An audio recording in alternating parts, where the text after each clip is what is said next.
things are in the process of changing. And I think everybody here is really wondering how China will be at the center, perhaps, of that change. Our box office is composed of importing films. More than 85%, 90% are co-produced. It's not human stories really from America or for other places of the world that really translate. It's really sort of, you know, technology and explosions and special effects and stuff that seem to work there.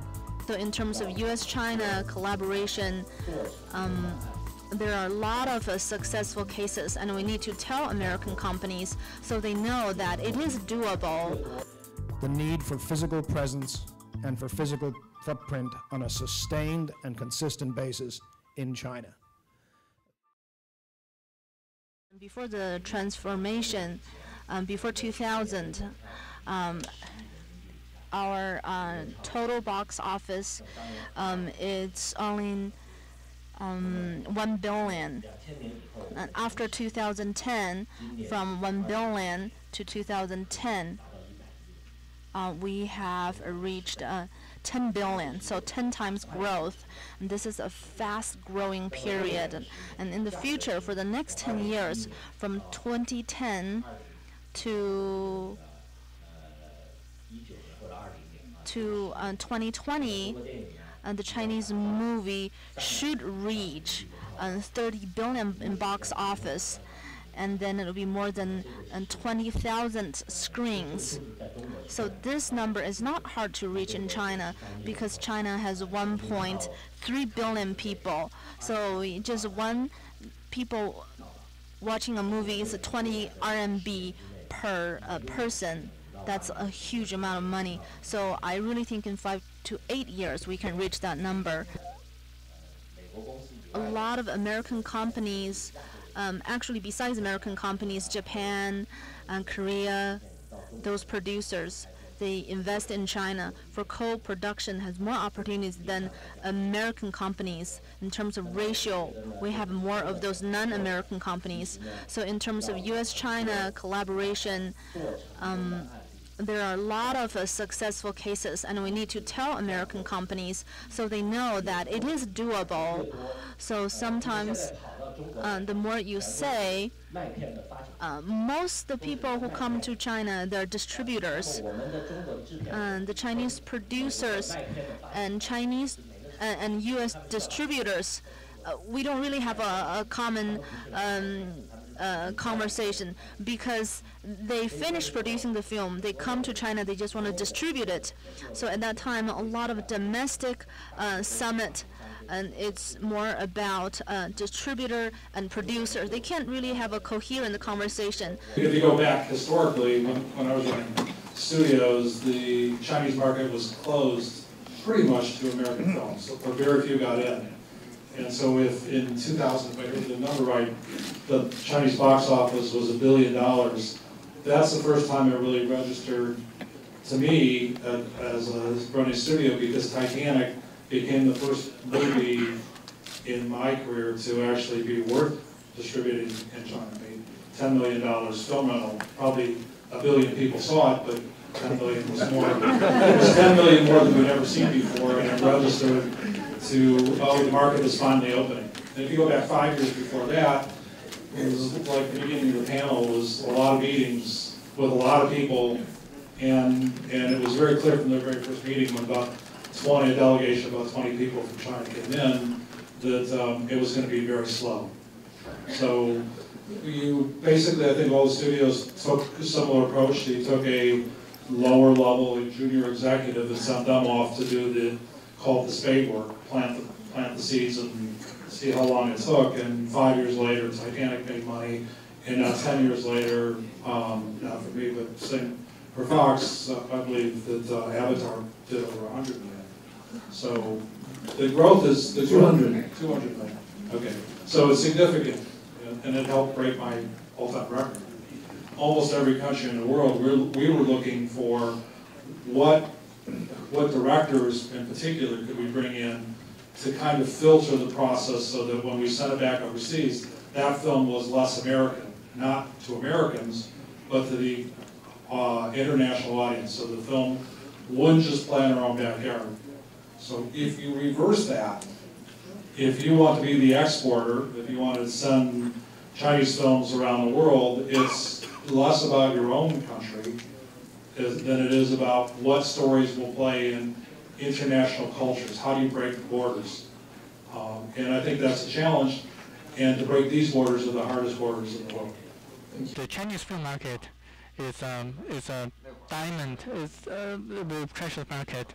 At that time, 15 years ago, we did not have the equipment or the talent and the conditions, and we didn't have the funding stuff. And right now, after 15 years, right now we have seen the China effect. The most obvious effect would be co-productions of films. For so many years, since 2004 until today, as a counterpart of MPIA or Unifunds, our box office is composed of importing films. More than 85%, 90% are co-produced. So this is the reality of the industry. It's China mainland co-produced with Hong Kong. As long as, we understand, what the Chinese market is looking for, and I think that you're quite right in saying earlier that the Chinese know a lot more about the American market than the Americans know about the Chinese market. But that being said, I think that we have to sort of change that mindset if we're going to do co-productions for real. We're developing a project on Marco Polo, which strikes us as something that could be co-produced with China effectively, and it has interest from both regions potentially. And I think you have to come with that sort of mindset, and you also have to. I think that we can be, we can work. Film can be a very good business and can be a very bad business, and I think that there's ways in which companies can offset risk and mitigate risk, and I think that coming to our partners with that sort of mindset, so that we make sure that not only do we make money, but our partners do. I think that one of the things that Hollywood does not do a good job of is making money for our partners. In 2008, we used classical Chinese works and then made them into Chinese films. In the Chinese box office, it came to 250 million yuan, and it resulted in one film resulting in great success, establishing Ningxia Film Group in the status of a Chinese film industry. Ningxia is also a cradle place in lucky place for Chinese film productions. It has more than 200 films already, and for the 200 films, they already won awards internationally, and they had really, really good box office as well. I welcome people to go to Ningxia. Ningxia is a very large production place as well. Of course, just when you get to the point when you think two parties have made a deal, that's when, of course, they reach out to the lawyer, and I start to point out all the issues they didn't think of, and I mess it up for them. And what I really try to do in that instance is try to find the compromises that both the different business cultures and the different legal cultures can live with. And sometimes that means convincing the U.S. side to be a little bit less, perhaps studio-like, and not trying to insist on a 50-page, very complicated agreement. To your own detriment. Sometimes to their own detriment. To your own detriment. Sometimes to my own detriment. And sometimes it's about getting the Chinese counterpart to understand the Western legal culture, what's important to the U.S. partner, and making sure that certain concepts that are important to them get incorporated into a deal. And that sometimes can be fun and challenging. Sometimes it gets from the very big picture and whether parties have actually agreed on their cast or the scope of the rights that they're getting or what the budget's going to be. And sometimes it gets into ridiculous esoteric areas where I was trying to explain to a Chinese client the other day what we refer to, what does naked copyright mean? in terms of Shanghai's benefits, number one has a good and stable audience and production team. In the past, many American films have been broadcasted in Shanghai. We've had a good awareness of both markets. We have good box office. In the last, we've had the Shanghai Expo has 70 million audiences, and all of the methods that's used in Shanghai Expo, it's kind of like watching a movie. In this process, we are surprised to find out that America, new technologies, digital technologies have brought us many surprises, such as Avatar. In Shanghai's market, it has been greatly received. American producers have more opportunities to perform in this way. Now we wish more Chinese producers to come to America, and they're going to be a different kind of phenomenon, such as Zhang Yimou and Chen Kaimo to produce a movie. We have good markets on both sides, similar culture appreciations, and nobody would be against it. If you get a co-production off the ground in China, no small thing, and you get it distributed, no small thing, the Chinese investor community is going to look to that cash flow as its first way to recoup. So you might catch lightning in a bottle, and one fine day you might get an RMB repatriated to you from the PRC. Don't count on it. The market opportunity is essentially a financing opportunity as I see it at this point. That's not to say it's not a significant opportunity, because I happen to believe it is, but it's important to understand what it is. And when we talk about the extraordinary treble-digit growth rates in screens and box and all of that, I think it has to be viewed in that context. And at some point, the market will move on and will mature, but right now I think it's a financing play. The other comment I'd make about market opportunity is you've got to understand what it is you have and what it is you're trying to do. Blindingly obvious. You certainly can make a very compelling story about heroism in World War II out of the Chinese cities in support of the Allied war effort, but you're probably not going to make an Upper East Side New York romantic comedy in China. Certainly you're not going to make it with a view to getting any traction in the Chinese market. And all too often we've seen projects brought to us that are simply brought to us because people are connecting dots and saying China equals money, equals financing, equals opportunity for me. The product has to be right for the market. Interestingly, in the first half of this calendar year, 4 of the top 5 grossing films at the box in China were films with very high special effects or visual effects components. Avatar being the obvious one, but there's 3 others that fit right in there too. The exception, the 5th film, is of course Aftershock, an indigenous Chinese film. So, and I think Janet made this point, that the 17-year-old population in China aren't that different from the 17-year-old population anywhere else in terms of what they're looking to watch. So again, simple premise of filmmaking, make what people want to watch.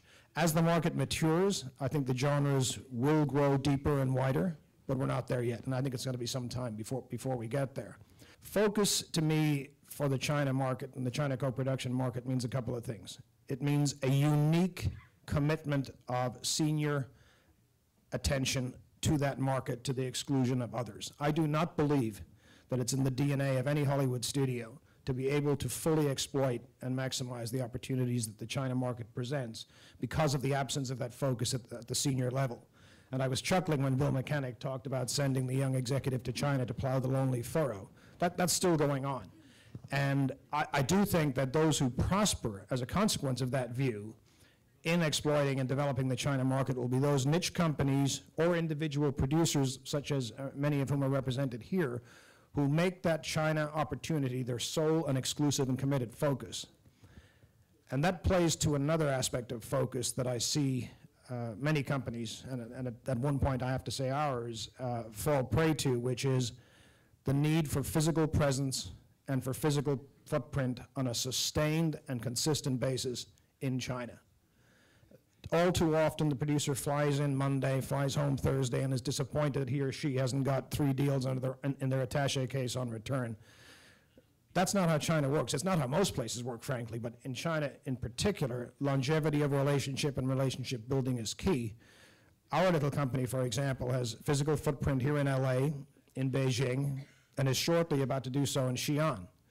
And there are literally some days of the week when Peter is in both Beijing and LA on the same day, thanks to the way the time zones work. But that consistency of presence, I believe, is a sine qua non of being in the China market. In American films, it's very predictable what's going to do well there. You know, Transformers and Inception and you know, the big Avatar, and you know, people want to get their money's worth, but they also want to. It's not human stories really from America or for other places of the world that really translate. It's really sort of, you know, technology and explosions and special effects and stuff that seem to work there. Hollywood is fallen on strange or idiosyncratic or complicated times, and things are in the process of changing. And I think everybody here is really wondering how China will be at the center, perhaps, of that change. So one of the things that we did for this project, which was, again, a project that was about, it takes place in a historical period of China. It's a big fantasy action adventure. But what we did was we approached Chinese companies, China Film specifically, and Galloping Horse, and pitched the project to them to basically engage them on the ground floor. What I'm noticing is in Chinese historical genre, historical stories, historical action films from Lian's story, it hasn't been well received. It's because the scale of the two markets are different. No matter how big a Chinese film may be, it's hard to get to 400 to 500 theaters here, so it's a huge risk. So for minority commercial films, it's hard to get theatrical release in America. But at the same time, we've noticed that America has a huge market, such as HBO and networks and DVD markets and the internet. The problems are the miscommunications, and if we can write a very good co-produced film, I hope that you can visit China and to really understand what kind of country is China is, and what kind of modern China it is, and how China has rapidly developed. I think a scenario is that needs to pay attention to is that in the recent years, the China foreign co-productions, we have seen that in Chinese film market, the box office sales record have been made by Chinese directors with mainly produced by the Chinese people with strong Chinese local government, local cultural aspects such as the Aftershock and also Ip Man, and also some of the films like that. There's a recent film called directed by Zhang Yimou. They're artistic films and they exceeded 150 million box office sales. This is a trend that needs to be attention.